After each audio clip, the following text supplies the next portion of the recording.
Je suis rentré un jour plus tôt qu'attendu d'un atelier médical pour trouver 92 personnes dans ma maison, sous une banderole qui disait « La famille, c'est pour toujours ». Mes parents et mon frère organisaient une réunion de famille massive sans moi. Je n'ai pas fait de scène, j'ai fait ça à la place. 2 semaines plus tard, j'avais 105 appels manqués, et mon frère hurlait au moment où j'arrivais dans ma rue.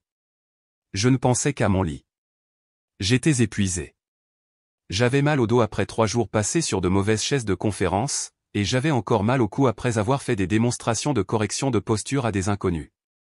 Alors, quand j'ai vu la file de voitures qui encombrait les 2 côtés de la rue, des SUV, des monospaces, un pick-up surélevé garé à moitié sur la pelouse, j'ai soupiré. Quelqu'un avait certainement invité la moitié de l'État. J'ai pensé que c'était une histoire de voisinage, probablement un anniversaire ou un de ces barbecues où des oncles que vous n'avez jamais rencontrés se tiennent debout et crient sur des côtes. J'étais toujours à la recherche d'une place de parking quand j'ai jeté un coup d'œil vers ma maison, et tout mon corps s'est tendu. Il y avait des gens à l'intérieur. J'ai vu des mouvements à travers la fenêtre du salon. Un homme est passé avec une assiette de nourriture, quelqu'un d'autre a ouvert le réfrigérateur. Il y avait des voix, des rires. La porte du porche était entr'ouverte. Quelqu'un a crié « Les desserts sont à l'intérieur ». J'ai freiné brusquement. Mon estomac est tombé si vite que je l'ai senti dans les genoux. Il y avait des inconnus chez moi. Ma première pensée n'était pas la trahison, ce n'était même pas la confusion. C'était le danger. Je me suis garé un peu plus loin, loin de la foule, et j'ai laissé mes bagages dans le coffre. J'ai serré mes clés pas exactement comme une arme, mais quelque chose de solide à tenir pendant que mon cerveau essayait de comprendre ce que je venais de voir. Peut-être que je me trompais. Peut-être que c'était la mauvaise maison. Peut-être que quelqu'un a cambriolé. Peut-être que c'était une horrible erreur, un logement Airbnb, une mauvaise adresse. J'ai marché vite, mais silencieusement, un nœud se resserrant dans ma poitrine à chaque pas. Et puis, juste au moment où j'atteignais la haie, je l'ai vue, la voiture de mes parents, garée proprement sur le trottoir, comme s'ils étaient juste en visite. Je me suis figé. Une vague de soulagement m'a envahi si vite que j'ai failli rire. Ce n'étaient pas des intrus, pas des squatteurs, pas un cambriolage. Mes parents étaient là. Pendant une seconde, juste une seconde, je me suis senti bien, toujours confuse, mais pas effrayée. Je me suis approché, essayant de comprendre les voix et le bruit, et puis je l'ai vu, une immense banderole blanche tendue sur le porche, « La famille, c'est pour toujours », en lettres rouges bouclées, des décorations florales dans les coins. Un pauvre parent doit être resté debout toute la nuit pour la fabriquer, comme s'il s'agissait d'une réception de mariage.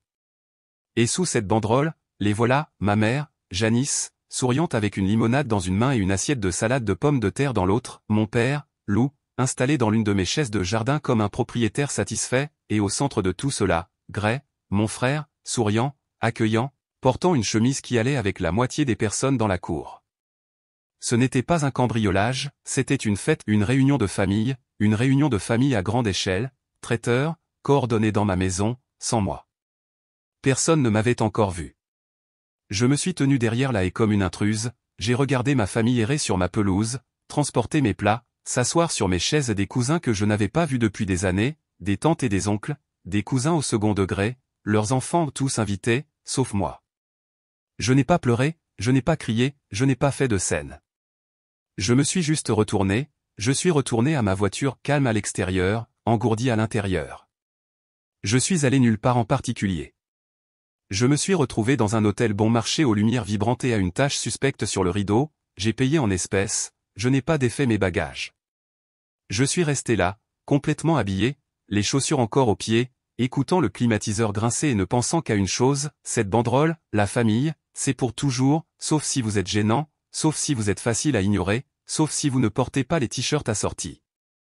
Je me suis souvenu d'un dîner il y a quelques mois, juste moi, Gray, et nos parents. Quelqu'un avait mentionné une réunion. Je m'étais illuminé, j'avais dit que ce serait incroyable, j'avais même proposé mon aide, j'avais dit qu'il pouvait l'organiser chez moi. Gray avait ri. Non, non, personne n'est vraiment partant pour ça cette année. Ma mère avait acquiescé. Trop de travail. Ils m'ont regardé dans les yeux et ont menti, puis ils l'ont quand même organisé chez moi, sans moi. Ils ne savaient pas que je rentrerais tôt. Ils allaient souhaiter que je ne sois pas revenu. Il y a un mot qui me suit depuis ma naissance, comme une étiquette que je n'ai jamais accepté de porter, ce mot est décevant. Pas dramatique, pas rebelle, juste décevant. Je n'ai pas fait de scène, je n'ai pas échoué à l'école, je ne me suis pas fait arrêter, je n'ai pas rejoint une secte ni détruit une voiture. J'ai simplement échoué à être ce qu'ils espéraient que je sois, ce qui, d'après ce que je comprends, était soit une seconde version de mon frère, soit pas d'enfant du tout. En grandissant, personne n'a jamais dit « nous ne voulions pas d'un second enfant », mais ils n'avaient pas besoin de le faire. L'énergie était indéniable. J'étais l'erreur en édition limitée de la famille imprévue, déséquilibrée et, tragiquement, une fille. Apparemment, s'il devait y avoir un deuxième enfant, ils auraient préféré un autre garçon, parce que Gray avait besoin d'un camarade de jeu, et aussi, les garçons se comprennent. J'ai eu ce discours une fois quand j'avais 7 ans.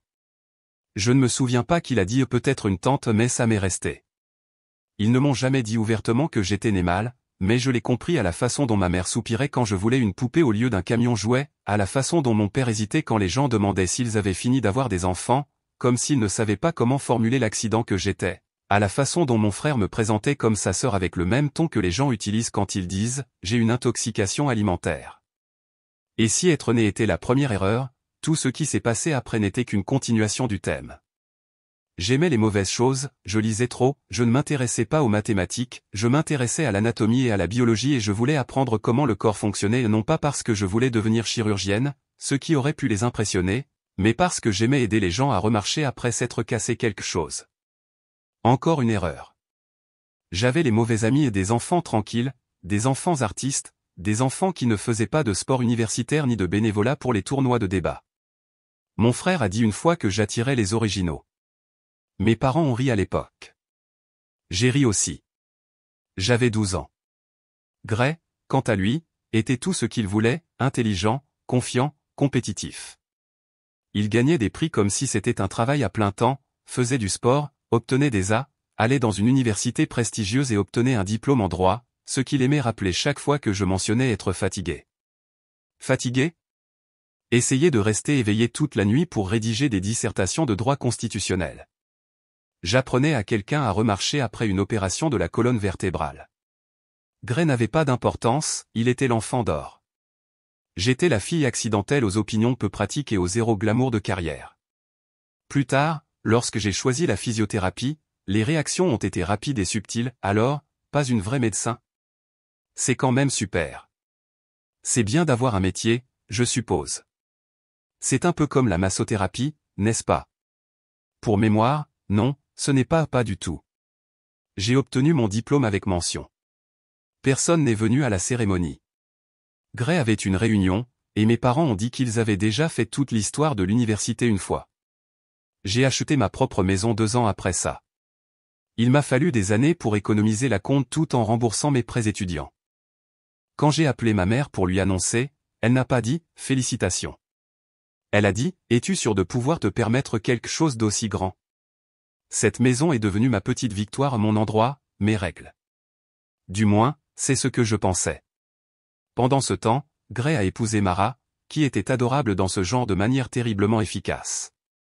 Ils ont eu un enfant, puis un deuxième. Ma mère a pleuré à la naissance du deuxième non pas parce qu'elle était émotive, mais parce qu'elle était soulagée que ce soit un garçon. La femme de Gray a été ajoutée au groupe de discussion familiale avant moi, mais quand même, je suis apparu. J'ai aidé quand papa s'est foulé le dos, je suis venu avec des bouillottes quand maman s'est foulé le genou, je lui ai ajusté son attelle et je lui ai montré des exercices, quand l'oncle dont n'a plus pu s'asseoir à l'église, j'ai traité sa sciatique, cousin, beaux-parents, voisins, nièce, si quelqu'un avait mal et que son assurance ne couvrait pas assez de séances, j'ai reçu l'appel. J'ai rarement reçu un merci, je n'ai jamais été payé. Gray, bien sûr, avait de vraies responsabilités, un travail stressant, un prêt hypothécaire, une famille. Il a fait des ravages au softball de la ligue le week-end et a quand même réussi à être celui qui se présente, même si tout ce qu'il faisait était d'apporter une six-pack et de parler d'impôts. Une fois, il s'est tiré un muscle à l'entraînement, et j'ai travaillé sur son épaule toutes les semaines pendant plus d'1 mois. Il m'a dit que j'étais plutôt doué pour ce genre de choses, comme si je n'avais pas passé 6 ans à l'école pour obtenir mon permis. J'aimerais pouvoir dire que j'ai eu un point de rupture, que je me suis levé et que j'ai dit non plus, mais la vérité est que je ne l'ai pas fait. J'ai continué à donner, parce que c'était ma famille, parce que c'était plus facile que de me disputer, parce que j'avais l'impression que si j'arrêtais d'être utile, je disparaîtrais complètement. Et puis est venu le dîner juste nous quatre, moi, Gray, maman, papa. Rien de sophistiqué, poulet grillé, salade, petite discussion polie. Quelque part entre le débarrassage des assiettes et le dessert, mon père a dit, nous devrions vraiment faire une grande réunion de famille une de ces années. Je me souviens m'être illuminé. J'ai dit, ce serait incroyable, j'ai proposé de l'organiser, j'ai dit qu'il pouvait le faire chez moi, j'ai maintenant l'espace. Gray a ri. Ouais, mais pas cette année, trop de choses à faire. Maman a hoché la tête. Personne n'a vraiment l'énergie pour ça. J'ai laissé tomber. Quelques semaines plus tard, j'ai redemandé, tout simplement, dans un texto, des nouvelles de cette idée de réunion. Maman a répondu, non, ça n'a pas abouti. Peut-être l'été prochain. Je les ai crus, bien sûr, parce que même quand on a l'habitude d'être déçu, on ne s'attend jamais à ce que les gens qui vous ont élevé vous mentent en face. Mais ils l'ont fait. Et pendant que j'aidais les parents des gens à remarcher, les miens organisaient une fête de 92 personnes chez moi sans moi jusqu'aux t-shirts assortis. Je ne savais pas pourquoi je suis parti pas au début. Je veux dire, il y avait au moins une douzaine d'options plus dramatiques à ma disposition sur le moment. J'aurais pu marcher dans ma cour arrière, arracher la banderole, la famille, c'est pour toujours, et l'utiliser pour étrangler quelqu'un avec un ADN assorti. J'aurais pu entrer et crier assez fort pour faire cailler la trompette. J'aurais pu appeler les flics, c'était techniquement ma maison. Mais au lieu de ça, je suis parti comme une lâche, ou peut-être juste comme quelqu'un qui ne faisait pas confiance à sa propre voix pour ne pas craquer. Je ne voulais pas pleurer devant eux. C'était la vérité. Je ne voulais pas m'entendre demander pourquoi je n'ai pas été invité, et les voir hausser les épaules, ou pire, rire. Je ne voulais pas voir leurs yeux se détourner, éviter les miens, prétendre que je réagissais excessivement. Je ne voulais pas leur donner ça, ils avaient déjà tout pris. Alors oui, je suis parti jusqu'à ce que je trouve un hôtel bon marché avec des draps propres et sans question, je me suis enregistré, j'ai pris une douche si chaude qu'elle aurait pu faire fondre le plâtre, je me suis blotti sur les couvertures avec les genoux contre la poitrine comme un cliché, et j'ai essayé de m'endormir avant que ma poitrine ne s'effondre. Spoiler, je n'ai pas dormi, mais j'ai survécu à la nuit, à peine, grâce à une mastication furieuse de M&M's aux cacahuètes rassis du distributeur automatique et à un texto profondément sarcastique que j'ai écrit et que je n'ai jamais envoyé. Le lendemain matin, je suis parti non pas parce que j'avais changé d'avis, mais parce que ma valise était toujours dans le coffre et ma brosse à dents se trouvait quelque part sous mon siège de voiture, et parce que c'était toujours ma maison. Ils m'avaient déjà effacé de la fête, je n'allais pas les laisser m'effacer de ma propre vie aussi. Quand je suis rentré à la maison, tout avait l'air parfait, trop parfait.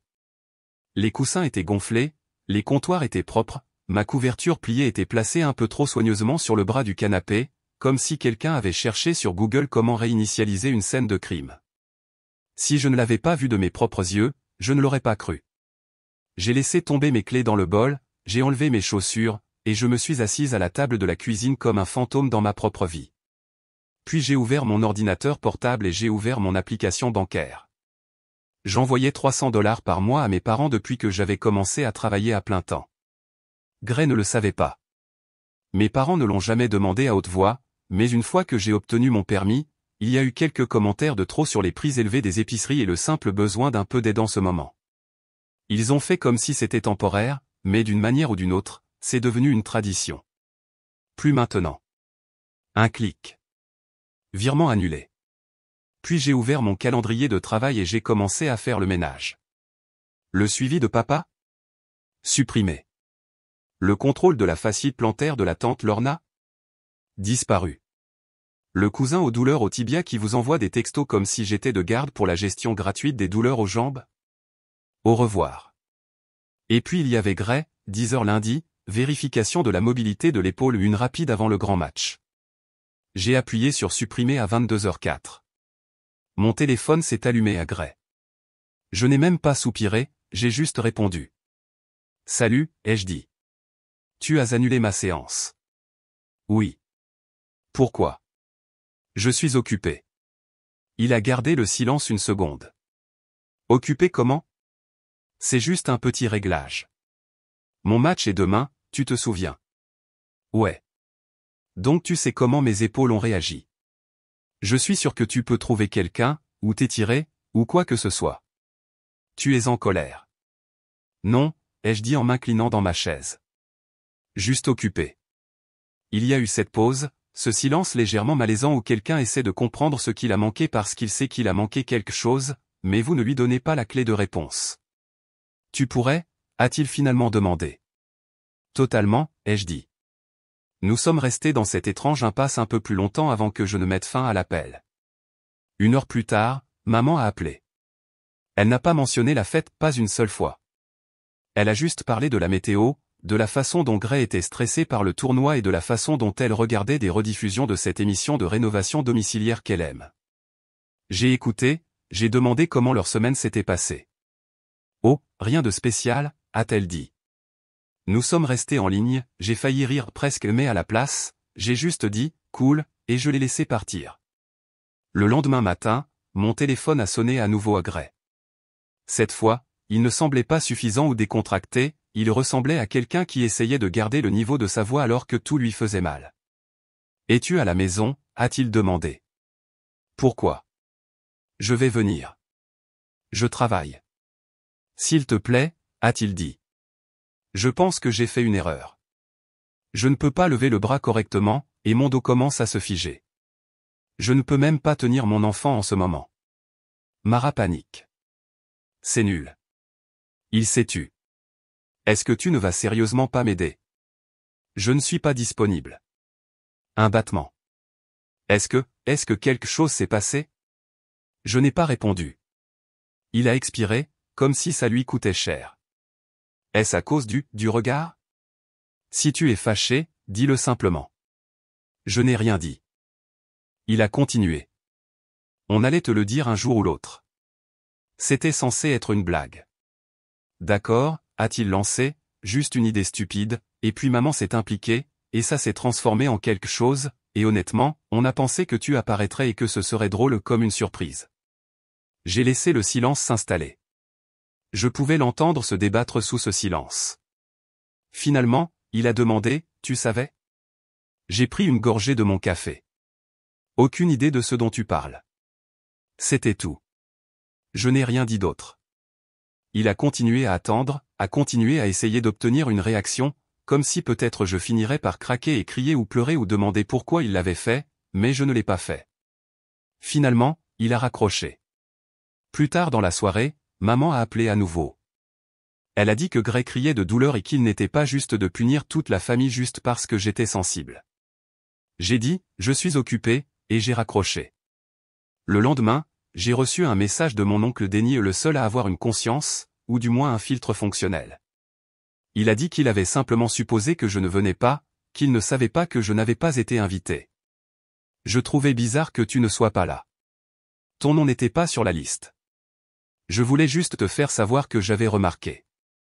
Il a transféré l'invitation, 92 non pas le mien. Je suis resté là à regarder ce nombre, comme s'il pouvait expliquer quelque chose. Il ne l'a pas fait, mais j'ai quand même sauvegardé l'email. Je n'ai pas répondu à leurs appels, je ne les ai pas bloqués, pas encore. Ce n'était pas de la vengeance, pas vraiment. C'était juste de l'espace. Ils voulaient clairement de l'espace, et je leur en donnais. Je n'ai pas compté les appels manqués jusqu'à ce que mon téléphone arrête d'en recevoir de nouveaux. Le total final était de 105. Je n'ai répondu à aucun d'eux. Gray m'a envoyé 3 textos par jour pendant la première semaine. Son épaule empirait, son dos était en feu, il ne pouvait même pas dormir. Un message disait, je ne peux pas du tout soulever Owen. Mara est en colère. Un autre disait, je n'arrive pas à croire que tu sois aussi mesquine. Bien sûr que tu peux, ai-je pensé. Je ne pensais pas que j'en étais capable. À la fin de la 2e semaine, les messages sont devenus plus longs, plus pleurnichards. Il avait commencé à voir un autre thérapeute, un qui faisait payer le prix fort et qui ne répondait pas aux textos ni ne faisait de poncture sèche gratuitement. Apparemment, 1140 $ la séance, c'est une arnaque. Pauvre chose. Peut-être qu'il devra vendre une de ses montres de golf, ou, Dieu nous en préserve, puiser dans son portefeuille boursier. Maman appelait tous les 2 jours, et quand je ne décrochais pas, elle laissait des messages vocaux ou de longs messages. Je ne comprends pas comment tu peux tourner le dos à ta famille comme ça. On a toujours été là pour toi. L'as-tu été? Gray est dans l'agonie, ma chérie. Tu le punis à cause d'une blague. Quel genre de personne garde rancune comme ça? Le genou de ton père recommence à faire des siennes.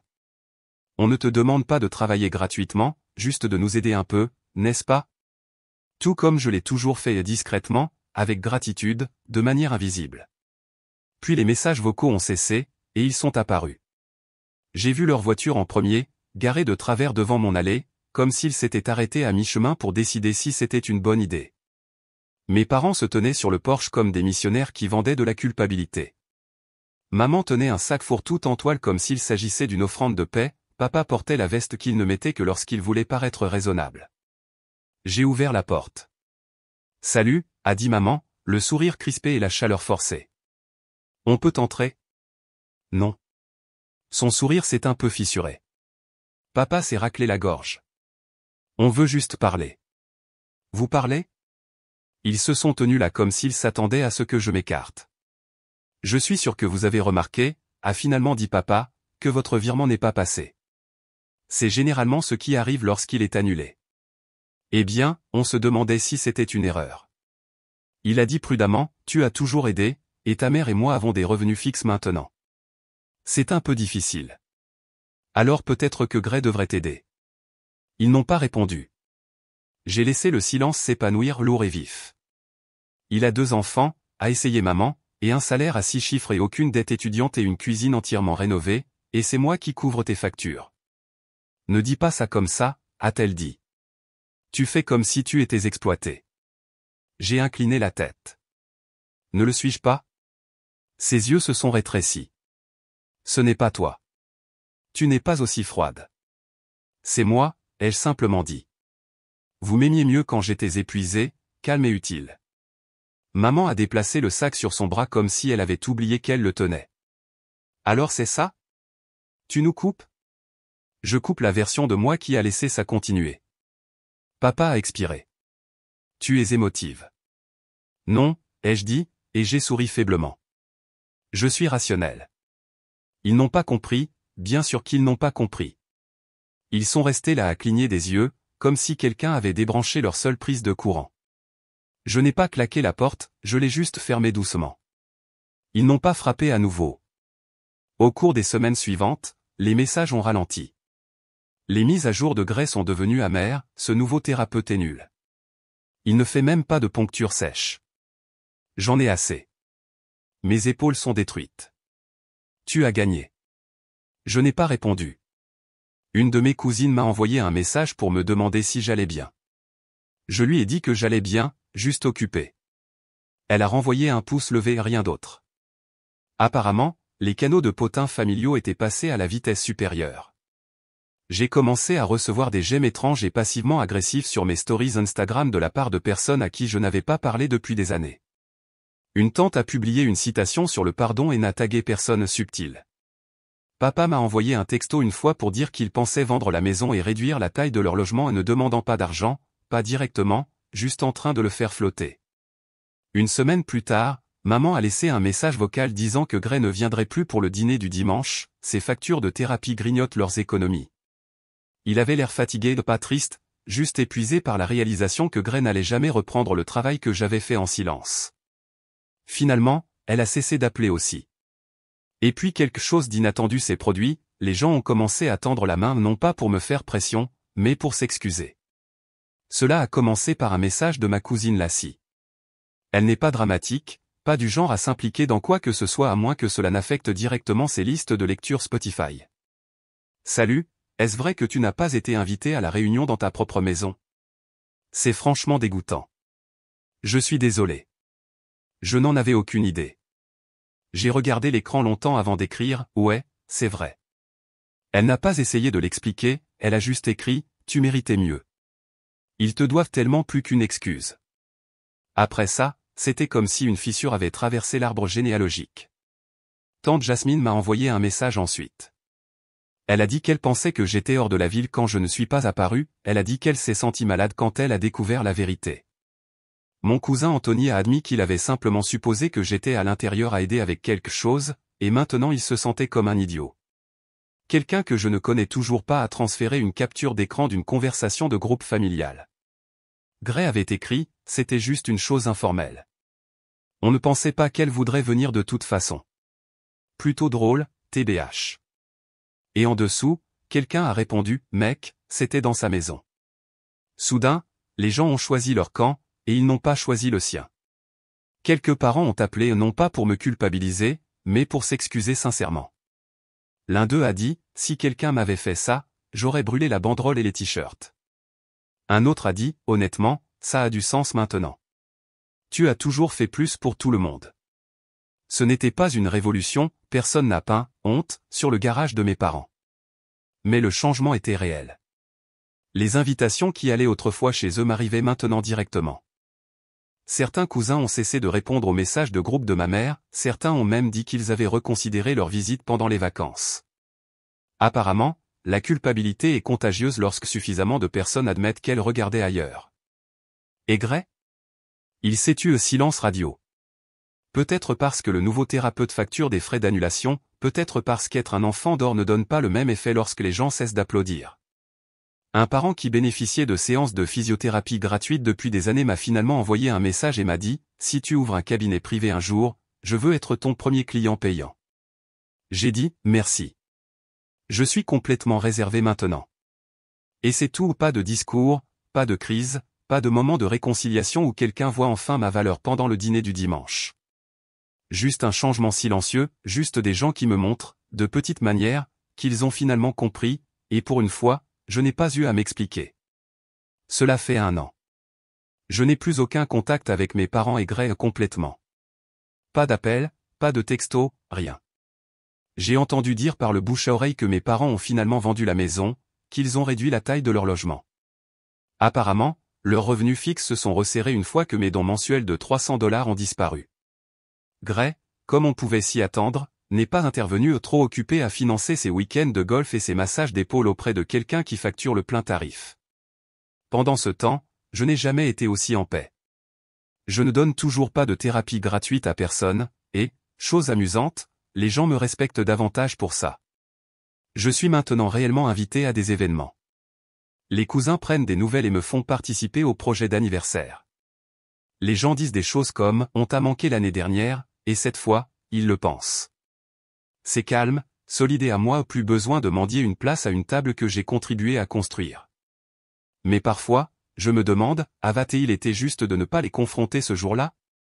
Est-ce que c'était faux de simplement partir? Ou était-ce la seule façon pour qu'ils m'entendent? Faites-le moi savoir dans les commentaires.